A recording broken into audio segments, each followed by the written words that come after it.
दोस्तों सबसे पहले आपको ईपीएफओ साइट को ओपन कर लेना है और उसके बाद में आपको यहाँ से यूएएन नंबर डाल देना है। यूएएन नंबर डालने के बाद में आपको पासवर्ड डालना है। इस जगह पर जो भी आपका पासवर्ड हो वह डाल देना। अगर आप एकदम ओल्ड पासवर्ड का यूज करके आप बना रहे हो तो आपको एक एरर आएगा जिसमें लिखा था काइंडली चेंज पासवर्ड का, तो आपको चेंज पासवर्ड जरूर कर लेना है। उसका ऑलरेडी मेरे चैनल पर आपको वीडियो मिल जाएगा, आप देख लेना।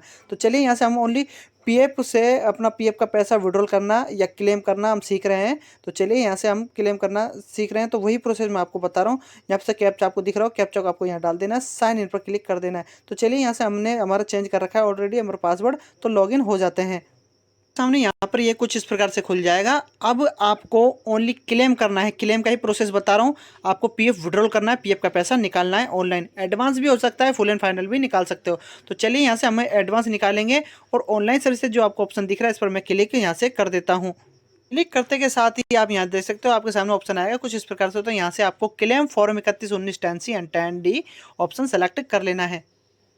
यहाँ से आपको दिख रहा होगा कुछ इस प्रकार से निजी पहचान को छुपाते हुए हम सभी आपको यहाँ पर चीज़ें दिखा रहे हैं और जो हमको इम्पोर्टेंट चीज़ है वही हम आपको यहाँ से दिखा रहे हैं। यहाँ पर आपको जो बैंक अकाउंट आपने इसमें जोड़ रखा है, जो बैंक अकाउंट जुड़ा हुआ है आपके पीएफ या यूएन के साथ, उसी पासबुक का आपको यहाँ पर अकाउंट नंबर यहाँ पर डालना है। ठीक है, उसके बाद आपको यहाँ पर वेरीफाई ऑप्शन जो दिख रहा है ब्लू कलर का, इस पर आपको क्लिक करना है। तो चलिए यहाँ से सब कुछ क्लिक कर देते हैं। दोस्तों वीडियो स्किप मत करना, नहीं तो आपको बिल्कुल समझ में नहीं आएगा और आपके चीज़ें अधूरी छोड़ दोगे। ठीक है, आपका फॉर्म नहीं भर पाएगा, तो आप वीडियो को अधूरी मत छोड़ना, स्किप मत करना, काट काट के मत देखना, क्योंकि पूरा वीडियो लॉन्ग इसलिए होता है ये, इसमें पूरा प्रोसेस मैं बताता हूँ बारीकी से। तो चलिए यहाँ से सब कुछ डाल के आगे बढ़ते हैं। के सामने फिर कुछ इस प्रकार से आ जाएगा। जैसे ही आप वेरीफाई पर क्लिक कर दोगे तो यहाँ से आपको येस वाला ऑप्शन क्लिक करना है, नो मत कर देना, नहीं तो ये हट जाएगा सब कुछ। येस पर क्लिक कर देते हैं। तो यहाँ से दोस्तों आपके सामने कुछ इस प्रकार से ओपन हो जाएगा और आपको यहाँ पर एक ग्रीन कलर का सा यहाँ दिखेगा, तो इसका मतलब ये है इसने वेरीफाई कर दिया है आपके बैंक को, आपका सब कुछ डाटा सही है। अब आपको यहाँ पर प्रोसेस्ड फॉर ऑनलाइन क्लेम पर यहाँ पर आपको क्लिक करना है। यहाँ से ही आपका फॉर्म ओपन होता है क्लेम करने का। तो ये प्रोसेस के बाद ही यहाँ पर आप स्टार्ट होते हो क्लेम करने के लिए। तो चलिए यहाँ से क्लिक कर देते हैं। और दोस्तों आप यहाँ से देख सकते हो यहाँ पर लिखा हुआ है, आप पढ़ लेना, please choose claim form type PF withdrawal, PF advance, pension withdrawal, मतलब 3 ऑप्शन यहाँ पर दिखा रखे हैं, आप विड्रॉल कर सकते हो। तो चलिए नीचे के जो फॉर्म है उसको भरने का प्रोसेस मैं आपको बता देता हूँ। बहुत सरल तरीका है, आप खुद ही कर पाओगे सब कुछ, मोबाइल की सहायता से ही कर पाओगे, क्योंकि ये जो वीडियो भी शूट हो रहा है ये भी मोबाइल की सहायता से हो रहा है, आप यहाँ देख सकते हो। तो ये सब कुछ डाटा मोबाइल से ही हम कर रहे हैं, लेकिन मैंने स्क्रीन को थोड़ा डेस्कटॉप साइड मोड में करने के बाद में इसको यूट्यूब जो प्रोसेस होता है जिसमें वीडियो चलता है उसी प्रोसेस के अनुसार ये मैं आपको चला के दिखा रहा हूँ। 9:16 रेशो में आप सब कुछ कर लेना, लेकिन मेरे को क्या है इससे प्रॉपर आपको समझाने में मदद मिलती है, तो इसलिए मैं आपको ये पूरा समझा रहा हूँ। तो चलिए नीचे से प्रोसेस बता देते हैं पीएफ विड्रॉल फॉर्म भरने का। अब यहाँ से हम जो ऑप्शन दिख रहा है आपको, I went to apply for, तो यहाँ से सेलेक्ट क्लेम ऑप्शन, मतलब कि ऑप्शन यहाँ से आता है एडवांस का होगा तो आपका 31 फॉर्म दिखाएगा, और अगर फुल एंड फाइनल निकालते हैं तो आपका 19 फॉर्म, और अगर फुल एंड फाइनल के बाद निकालते हो तो आपका पेंशन का फॉर्म नज़र आएगा 10C का। ठीक है, तो इस प्रकार से हम यहाँ पर क्लिक करेंगे। क्लिक करते के साथ ही ऑप्शन देखते हैं यहाँ पर क्या ओपन होता है। एडवांस का होगा तो एडवांस आएगा।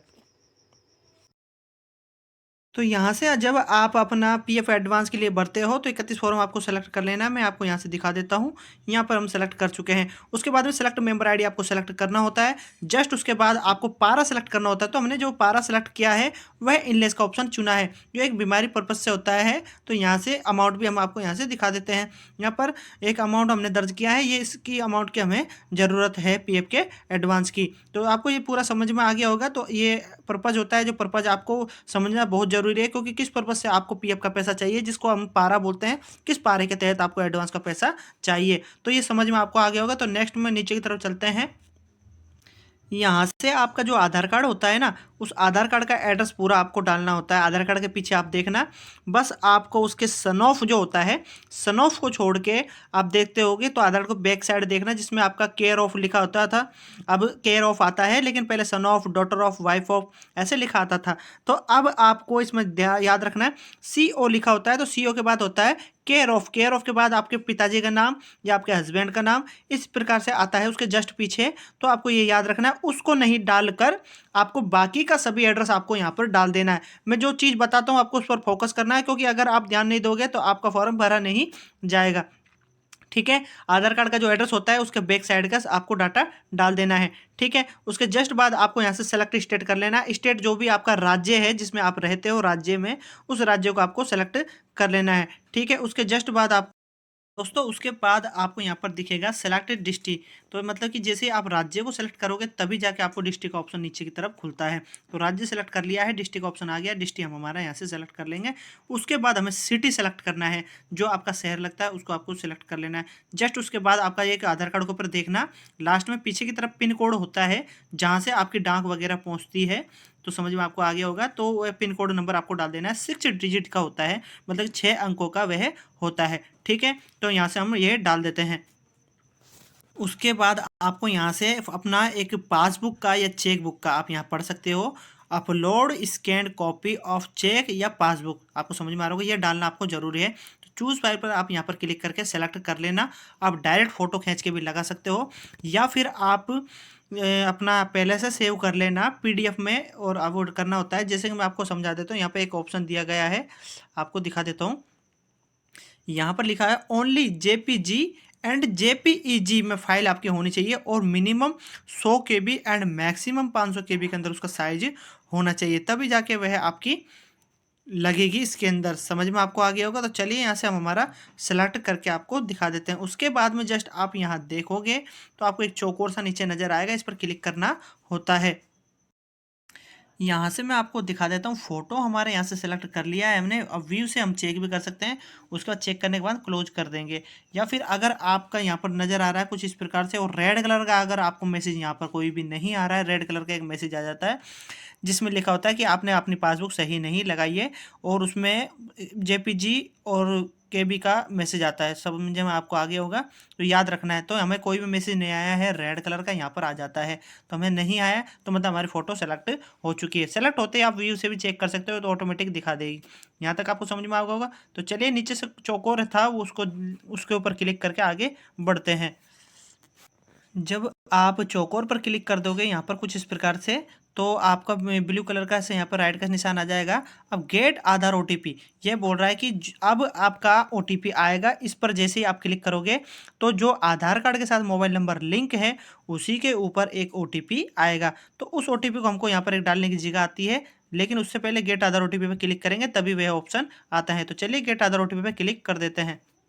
आप यहाँ देख सकते हो जो आधार कार्ड हमारे मोबाइल के साथ लिंक है उसके ऊपर ओटीपी आ चुका है, और आधार कार्ड के साथ जो मोबाइल नंबर लिंक है उसके ऊपर ओटीपी आ गया है। उस ओटीपी को हमको यहाँ पर डाल देना है। यहाँ पर जैसे हम डाल देंगे तो जस्ट उसके बाद आपको validate OTP and submit claim form पर क्लिक कर देना। तो चलिए ओटीपी पहले यहाँ से डाल दे। अब मैं आपको यहाँ से दिखा देता हूँ, यहाँ पर मैंने ओटीपी डाल दिया है। अब validate OTP and submit claim form पर क्लिक करते ही हमारा फॉर्म भर जाएगा, सबमिट हो जाएगा ईपीएफओ के पोर्टल पर। पीएफ का एडवांस का क्लेम हमने कर दिया है। ठीक है, तो इस प्रकार से इस प्रोसेस से आप कर सकते हो। मैं इस पर क्लिक कर देता हूँ, और दोस्तों आप यहाँ देख सकते हो, यहाँ पर हमें एक मैसेज आ गया है। इस प्रकार का पीडीएफ आप डाउनलोड कर सकते हो। यहाँ पर लिखा हुआ है OTP has been verified, e KYC update and PF advance claim. तो आप यहाँ देख सकते हो, यहाँ पर लिखा हुआ है कि आपने जो अभी पीएफ एडवांस का जो क्लेम किया है वह submit successfully unified portal, please click here to view PDF. यहाँ से आप अपना पीडीएफ निकाल सकते हो। तो आपको समझ में आ रहा होगा, ये इस प्रकार से भरा जाता है पीएफ एडवांस का फॉर्म। पीएफ क्लेम आप इस प्रकार से कर सकते हो। पूरा प्रोसेस है, पूरा प्रोसेस आपको मैंने एक एक बारीकी से समझाया। तो आशा करता हूँ दोस्तों इस वीडियो के माध्यम से आपको समझ में आ गया होगा कि आप पीएफ का पैसा कैसे निकाल सकते हो। ये सब कुछ आप अपने मोबाइल की सहायता से कर पाओगे। तो दोस्तों आसानी से आपको पूरा प्रोसेस समझ में आ गया होगा। तो दोस्तों